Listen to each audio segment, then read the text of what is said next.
দেহ আত্মা, এরপরে মন, জ্ঞান। এই যে রুবেলের যে কোশ্চেনটা ছিল যে আমরা কিভাবে আত্মতত্ত্ব জ্ঞান অর্জন করা উপায় কি, আত্মতত্ত্ব জ্ঞান অর্জন করার উপায়। তাহলে দেহ গেল, আত্মা গেল, এবার আছে মন। মনে মানে জীবদের চালিকা শক্তিকে মন, এই কথাগুলো বলার জন্য একটা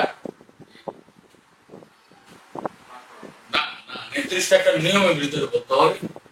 এই ব্যাপারে মরমী বাদী যারা আছে তারা বলেন যে কোন একটা শব্দকে চোখে দেখা এবং কানে শোনার পর কমপক্ষে 4টা প্রশ্ন করতে হবে। যদি সঠিক উত্তর পাওয়া যায় ওইটা সম্যক জ্ঞান তোমার আসবে, আর যদি উত্তর তোমার সম্পূর্ণ থাকে সম্যক জ্ঞান পাবেন। সম্যক জ্ঞান অর্জনের জন্য যে শব্দটা আমরা পাই, যে বিষয়বস্তুটা আমরা পাই, 4টা প্রশ্ন। বাংলায় এটাকে বলে সংজ্ঞা, প্রকারভেদ, অবস্থান অবস্থিতি এবং অর্জন বর্জনের উপায়। ভালো হলে অর্জন করবো, খারাপ হলে বর্জন করবো। বাংলায় 4টা। ইংলিশে এটাকে বলে ডেফিনেশন, ক্লাসিফিকেশন, প্রেজেন্টিভিটি এন্ড প্রেসক্রিপশন। আরবিতে এটাকে বলে তারিখ, সবব, আলামত আর মানে হলো চিকিৎসা। আর ইংলিশে যে প্রেসক্রিপশন বললাম এটা হলো সমাধান। এটা ডাক্তারও যে প্রেসক্রিপশন দেয়। একটা শব্দকে অন্তত 4টা প্রশ্ন করতে হবে যে আগে সংজ্ঞাটা জানতাম। যেমন এখন এলাম আমরা মন গাছ। তো মরবিবাদী বা মরবী বিজ্ঞানীদের মতে, যারা থিওলজি, তাদের মতে দেহের চালিকা শক্তি কমান, দেহের চালিকা শক্তি। একে নগরকর্তা বলে মেয়র। আমার দেহ হলো একটা নগর, এই নগরের কর্তা হলো স্বামী। মনের ইচ্ছার বাইরে, মনের নিয়ন্ত্রণের বাইরে শরীরের কোনো অঙ্গ প্রত্যঙ্গ কাজ করে না। আমরা যারা হাত নাড়াইতেছি, কথা বলতেছি, কিন্তু মন থেকে ডিরেকশন। দেহেরও কোনো ভূমিকা এই জায়গায় নেই, আত্মারও কোনো ভূমিকা নেই, আর জ্ঞানের কোনো ভূমিকা। মন এই অ্যাক্টিভিটিস গুলো করা, এইটাকে মনকে বলা হয় নগর। তাহলে দেহের সংজ্ঞা হলো, মন কাকে বলে? দেহের চালিকা শক্তি তো মন। মন কয় প্রকার? সাধারণত মন 4। আমরা বলি যে এই মরবিবাদ বিজ্ঞানীদের মতে আমরা বলি যে অবচেতন মন, না অচেতন মন, আগে অচেতন মন, অবচেতন মন, চেতন মন আর সচেতন, এগুলোর সংজ্ঞা প্রকারভেদ আছে। 4 ধরনেরই কোশ্চেন হবে এগুলো। তারপরে আসলো জ্ঞান। জ্ঞান কয় প্রকার? জ্ঞান কাকে বলে? দেহের বিচার শক্তিকে জ্ঞান। মানুষের যে বিচার শক্তি আছে, জ্ঞানের আলাদা সংজ্ঞাও আছে। সাইকোলজিতে, মনোবিজ্ঞানে জ্ঞানের আলাদা সংজ্ঞা। কোন কিছু যাচাই বাছাই করার ক্ষমতা সম্পন্ন শক্তিকে জ্ঞান। আমরা পঞ্চ জ্ঞানেন্দ্রিয় দ্বারা যা আমরা শুনতে পাই, জানতে পাই, যা বোধ করি, যা অনুভব করি, পঞ্চ জ্ঞানেন্দ্রিয়ে দ্বারা আহরিত তথ্যকে অ্যানালাইসিস করা বা গবেষণা করা বা গবেষণাকারী যে শক্তি, সেগুলো গবেষণার পরে একটা জায়গায় রেখে দেওয়া হয়। সেটা আমরা বলি ড্রয়ারে রাখা, বা আমরা বলি কি যত্নজ্ঞানে রাখা। যখনই জ্ঞানের অ্যানালাইসিসটা শেষ হয়ে যায় বা তার বিশ্লেষণ শেষ হয়ে যায়, তখন এটাকে যে জায়গায় রাখা হয় সেটা হলো স্মৃতিশক্তি বা জ্ঞান ভান্ডার। এই স্মৃতিশক্তি বা জ্ঞান ভান্ডার মন, জ্ঞানে থাকে না, থাকে মন। এটা আত্মা তো থাকে, দেহে কোনো জায়গায় থাকে, থাকে মনে। স্মৃতি ভান্ডারটা মনে অবস্থিত। মন এই স্মৃতিগুলো বহন করে, জ্ঞানের বিশ্লেষণকৃত তথ্যগুলো বহন করে মন। এই জন্য মানুষ বলে যে মনে নেই, মনে ছিল না। দীর্ঘদিন ধরেই বলে যে, কেউ তো বলে না যে এটা জ্ঞানে ছিল না, কেউ তো বলে না যে আত্মায় ছিল, সবাই বলে যে মনে ছিল। বোঝা গেল যে স্মৃতি ভান্ডারটা মন। আর অন্য কোথাও তো জ্ঞানেরও এইরকম প্রকারভেদ আছে এখন পর্যন্ত জ্ঞান সারা জগতেই দুই প্রকার, পরা জ্ঞান আর অপরা জ্ঞান বাংলায় বলে। আর আরবিতে বলে এটা জিহ্বার জ্ঞান ইলমুল লিসান, আর একটা বলে ইলমুল কাল, সেটা হৃদয়ের জ্ঞান। তাদের পরিভাষা জিহ্বার জ্ঞান দ্বারা বিভিন্ন তর্ক বিতর্ক কোন প্রমাণ তুলে ধরা হয়, আর হৃদয়ের জ্ঞান দ্বারা গভীরভাবে বোঝা, সবকিছুকে জানা। অনেক লোক আছে তো মনে এক জিনিস রাখে, হৃদয়ে এক জিনিস রাখে, মুখে উল্টাটা বলে,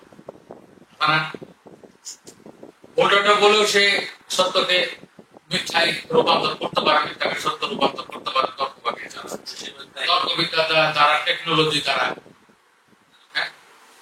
যেমন একটা লোকে 3 দিন ঘরে আটকিয়ে রাখলো, এই রিসেন্ট খবরগুলোর ভিতরে আছে, একটা লোককে 3 দিন বা 5 দিন ঘরে আটকিয়ে রাখছে, এরা এক ট্রেনের টিকিট কেটে এনে বললো যে এই লোকটা যশোর থেকে ঢাকা গেছে, অথচ 5 দিন ধরে এই লোকটার ওরা আটকা প্রমাণ করলো কি যশোর থেকে সে আজকে ঢাকা এটা না যেতে, এটা টিকিটটা ওরাই সংগ্রহ করে দিচ্ছে, তবে মিথ্যাকে সত্য রূপান্তর করতেছে প্রমাণ দ্বারা, এই টেকনোলজি দ্বারা।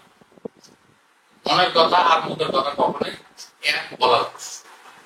এই ধরনের অনেক বাণীও আছে, তার অন্তরে বাহিরে কোনোই তফাৎ নেই। আছে না এরকম বাণী?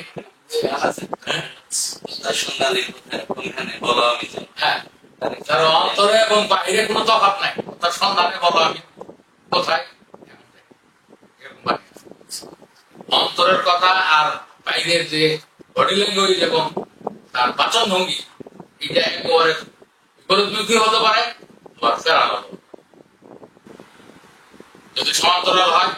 অনেকে বলে যে তার কথার আর কাজের মিল, কাজ করে একরকম বলে আর রাজনীতিবিদরা সাধারণত একটু বলে, হ্যাঁ, সব মিলিয়ে কেন এরকম প্রকারভেদ পাবো, সংসঙ্গ বলবো প্রকারভেদ পাবো, এগুলোর আবার কাজ করার সর্বসাকল্যে সংক্ষিপ্ত ভাবে আমরা এটুকু বলতে পারি যে আত্মদর্শন শেখার জন্য, আত্মদর্শন জানা বোঝার জন্য অন্তত একজন পাকা গুরুর কাছে থেকে আগেই এই জ্ঞানটুকু অর্জন। আর আলো সাহেব বলছে যে আগে নিজেকে চিন, পরে গুরুকে মানো দেওয়া পারবে। এই কথা দ্বারা কালো সাহেব অবশ্যই মানুষ গুরুর কথা বলেন। গুরু বলতে গেলে আমাদের 4টা গুরুর তথ্যই জানতো, কন্ট্রাডিক্টরি হয়ে গেলে মিলবে, যখন না মিলবে উপহাসের পাত্র হাসির পাত্রে রূপান্তর হয়ে যাবে সবাই। আমার কথা না মিললেও আমার যারা মানে সাবস্ক্রাইবার, তারাও হাসবে, কথাগুলো তো মিলল। কালোসা বলছে যে আগে নিজেকে চেনো, পরে গুরুকে মানো, দেহ বাস করে। এই যে কালোসা বলছে আগে নিজেকে চিনতে হবে, তোমার গুরুর কাছে যাবো পরে। আলোচনা এখানে বলছে যে গুরুর কথা, সেই গুরুটা কোথায় গিয়ে মিলবে। দেখেন, গুরু হলো 4 প্রকার, মানুষ গুরু, জগৎ গুরু, কারণ গুরুর পর এইখানে বলছে পরম গুরু,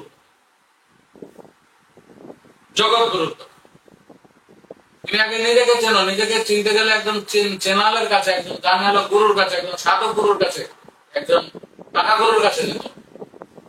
এই ব্যাপারে কোরআন মাজিদে বলছে আলু আহলি যিকরা, যারা জানে তাদের কাছে জিজ্ঞেস করো, জেনে নাও। ব্যাপারে লালন সাহেব বলছেন যে চেনাল ফেলে চিনে নিতাম যেত মনের ধুকধুকি, চিরদিন বসলাম এক অসীম পাশে, ভেদ পরিচয় দেয় না মরে সেই থেকে ধরে। যে ব্যক্তি জানে তার কাছে জানতো। যেমন লালন সাহেব আরেকটা বাণীর ভিতরে আছে যে তোমরা সব খলিফার হলে যে যা পুষে দিও, তোমরা আমার প্রতিনিধি। রাসূল বলছেন আর কি, সেই রূপকথা রাসূল মুসলমানদের আরব রজনীর গল্প বা যেটা বলি এখন আরব হাদিসের, সেই অনুযায়ী রাসূল বলছেন যে তোমরা সবাই খলিফার হলে যে যা পুষে দিও বলে। এইটাকে কোট করছে লালন সাহেব।